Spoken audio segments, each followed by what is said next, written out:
Hola, muy buenas, mi nombre es Ramiro Aguilar, soy estudiante de la Universidad Antonio José Camacho, actualmente curso segundo semestre de licenciatura en Deporte y de Educación Física. A continuación un trabajo presentado en la materia que tiene que ver con anatomía, ¿sí? Y el trabajo es el tronco del cuerpo humano como tal, correspondiente a mí, la parte muscular. Entonces, arranquemos los músculos anteriores, ¿sí?, a la parte del tronco, que son los que están al frente, como tal. Entonces tenemos en una primera parte el músculo escaleno, ¿sí? Que el músculo escaleno, su función es la flexión lateral del cuello, es un músculo eh, que nos ayuda además en la respiración, ¿no? ¿Sí? Ese es el músculo escaleno. El trapecio, este músculo que lo vemos aquí, ¿sí? Este músculo nos permite la estabilización de la escápula, contribuye a movimientos de elevación, como tal también de la escápula, y la cintura escapular. Contribuye a movimientos del brazo, extensión de la cabeza y de la columna, ¿sí? Tenemos el deltoides, el músculo aquí, que lo vemos grande. Este tiene básicamente es una forma triangular, está dividido por porciones y su función es la elevación de los hombros, flexión y extensión horizontal también. También ayuda pues en la aducción, ¿sí?, y rotación externa. Tenemos el pectoral mayor menor, ¿sí?, que vemos acá, están juntos los pectorales. Estos pectorales básicamente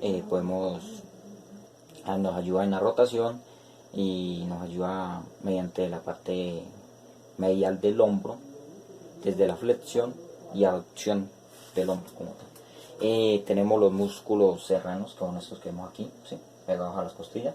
Estos músculos básicamente nos permiten eh, la elevación de las costillas y aducción de la escápula, ¿no? ¿Sí? Tenemos los músculos abdominales, si vemos acá, estos músculos básicamente cumplen una función importante, y es que su función es la flexión del tronco, deprime la pared abdominal también, y al movimiento también del torso como tal, ¿sí? Cada uno de estos músculos que vemos acá.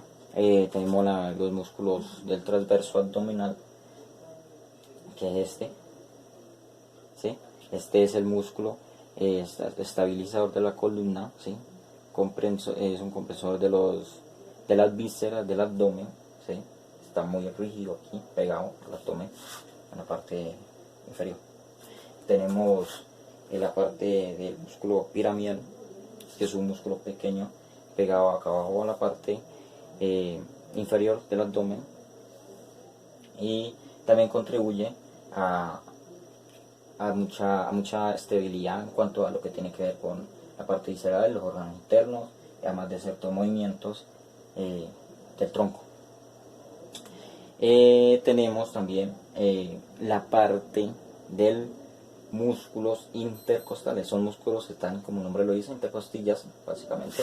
Estos músculos básicamente nos permite la parte de respiración, porque contrae y jala la caja torácica, ¿sí me entienden? Entonces estos músculos están aquí inmersos dentro de las costillas. Bueno, esto básicamente es algo muy por encima, porque realmente son muchos músculos de la parte anteriores. Entonces vamos a la parte posterior. En la parte posterior tenemos el músculo trapecio, que son estos músculos grandes que vemos acá, estos dos músculos. Básicamente el trapecio nos ayuda, ¿sí?, nos ayuda a lo que tiene que ver a la elevación de los hombros, a la elevación de la escápula, y extiende de la cabeza, este músculo. Tenemos el oblicuo mayor, ¿sí?, que básicamente es un flexador del tronco, y permite y también de la parte abdominal, ¿no? ¿Sí? Además que permite pues definir la pared abdominal. Tenemos acá el dorsal ancho, básicamente son estos dos músculos grandes, ¿sí? Este es un extensor de hombro y también aproximador eh, de un aproximador, es también rotador y interno, y de articulación, ¿sí? Nos permite ciertos movimientos giratorios del tronco como tal.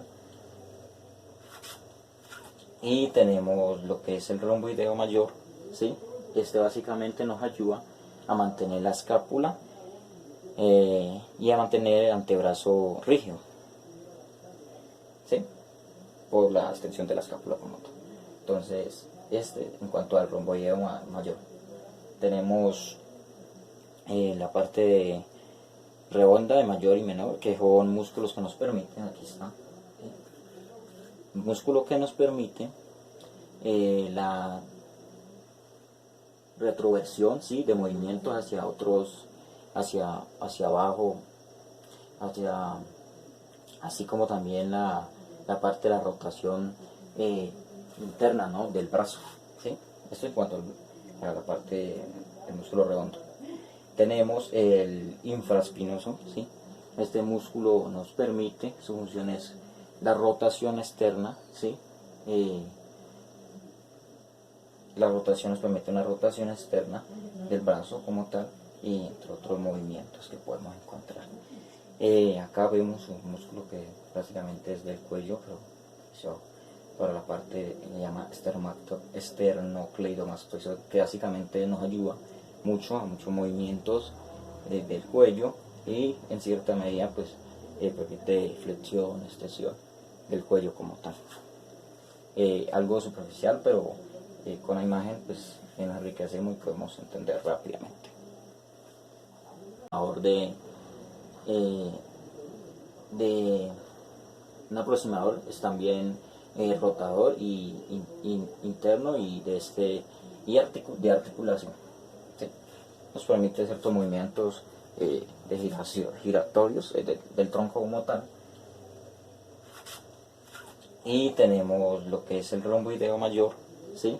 Este básicamente nos ayuda a mantener la escápula y a mantener el antebrazo rígido, ¿sí? Por la extensión de la escápula como tal. Entonces, en cuanto al romboideo mayor, tenemos la parte de redonda de mayor y menor, que son músculos que nos permiten, aquí está, músculo que nos permite la retroversión, ¿sí? De movimientos hacia otros, hacia abajo, hacia, así como también la parte de la rotación interna, ¿no? Del brazo, ¿sí? Esto en cuanto a la parte del músculo redondo. Tenemos el infraespinoso, ¿sí? Este músculo nos permite, su función es la rotación externa, ¿sí? La rotación nos permite una rotación externa del brazo como tal y entre otros movimientos que podemos encontrar.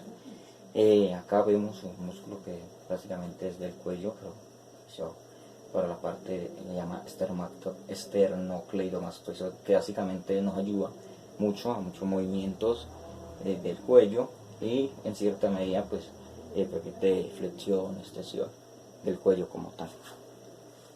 Algo superficial, pero con la imagen pues enriquecemos y podemos entender rápidamente. Buenas tardes, me llamo José García Oroy, estudio en el José Camacho, segundo semestre, y hoy le vengo a hablar sobre los movimientos del tronco y las funciones que se pueden realizar. Primero, flexión.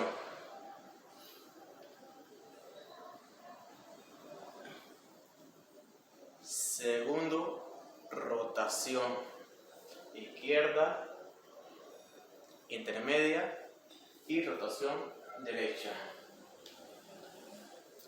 Tercero, inclinación izquierda y inclinación derecha, y se puede mover la cadera, que sería circunducción, y también nos permite hacer un movimiento de la cabeza como arriba como para abajo. Quizás, ya. Los huesos del tronco. Los huesos del tronco comprenden la columna vertebral, las costillas y el esternón. protege los órganos internos como el corazón, pulmones y otros. El esternón es un hueso largo y plano, situado en el centro del pecho. Las costillas son 24 en total, 12 a cada lado, curvas como tenazas y móviles. Las verdaderas o esternales son 12 a cada lado, en forma de arco con un cuerpo con dos caras, externa e interna, dos bordes, superior e inferior, y dos extremos, posterior y anterior. Las falsas están unidas en la parte posterior a las vértebras dorsales. Esta unión está reforzada por un cartílago costal. Los flotantes es que al pertenecer al tórax y ser una de las partes firmes de esa zona, se encargan de proteger los órganos vitales. La columna vertebral está formada por las cervicales, que la función de la columna cervical es contener y proteger la médula espinal, soportar el cráneo y permitir los diversos movimientos de la cabeza. Por ejemplo, rotarla de un lado a otro, inclinarla hacia adelante o atrás. Los dorsales proporcionan el eje musculoesquelético de soporte del tronco. Contienen también la médula espinal y las partes proximales de los nervios espinales, que envían información a la mayor parte del cuerpo y reciben información de ella. Las lumbares ayudan a que el cuerpo se mantenga derecho. También deben resguardar las médulas espinal de factores externos y además contribuyen en los movimientos de la columna que requieren de flexión, extensión y rotación. Las sacras contribuyen a formar la columna vertebral y la pelvis. Su función principal es transmitir el peso del cuerpo a la cintura pélvica. Los coxales. Su función es articular el esqueleto axial con los miembros inferiores, conectando la columna vertebral con el fémur a través de la cintura escapular. Los discos de la columna son anillos cartilaginosos que rodean el núcleo pulposo y que mantienen intacto cuando se aplican fuerzas a la columna espinal. Los discos intervertebrales permiten la flexibilidad de la columna y actúan como amortiguadores durante las actividades diarias, tales como caminar, correr y saltar. Y las vértebras lumbares sostienen erguido el cuerpo. Son encargadas de mantener y transmitir el peso de la cabeza, extremidades superiores y tronco hacia las piernas. Permite el movimiento, por ello está compuesta por 33 vértebras dispuestas una encima de otra y articuladas entre sí.